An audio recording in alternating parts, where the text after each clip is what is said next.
नमस्कार शेतकरी बांधवांनो, मी गणेश भंडारे, कामती खुर्द, तालुका मोहोळ, जिल्हा सोलापूर. या व्हिडिओमध्ये तुम्ही माझा शेतामधला ऊसाच्या शेतातील प्रयोग पाहून घ्या. ऊस तुटून गेल्यानंतर जो आपला खोडवा राहतो, त्याचं व्यवस्थापन करताना आपण पाला हा जाळला नाही पाहिजे, तर तो पाला अशा पद्धतीनं एक आड एक सरी दाबून घेतला पाहिजे. खूप चांगला रिझल्ट आहे. तण नियंत्रण होतं, पाण्याची बचत होते, मेहनत वाचते, खर्च वाचतो, जमिनीची सुपीकता वाढते. इतके सगळे फायदे असताना बरेच शेतकरी ऊसाचं पाचट जाळून फार मोठं नुकसान करून घेतात, पर्यावरणाची हानी करतात आणि जमिनीला धोका निर्माण करतात. जमिनीमधले सगळे जीवाणू जाळून टाकतात. ही अत्यंत गंभीर बाब आहे.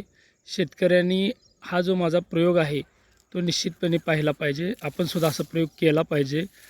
मी यावर्षी ऊस तुटून गेल्यानंतर आत्तापर्यंत ह्या ऊसाच्या प्लॉटला एकही फवारणी केलेली नाही किंवा कुठलाही खत टाकलेलं नाही आणि विशेष म्हणजे पाण्यालासुद्धा खूप उशीर झाला होता. परंतु या पद्धतीने मी नियोजन केलं, एकाड एक सरी मोकळी केल्यामुळं मला तिथं पाणी देणं सोपं झालं, पाटपाणी. भविष्यात या ठिकाणी मी ड्रिप टाकणार आहे. पाचटावरसुद्धा ड्रिप टाकलं तरी चालेल किंवा ओपन जी खुली आहे सरी त्यातसुद्धा ड्रिप टाकलं तरी चालेल.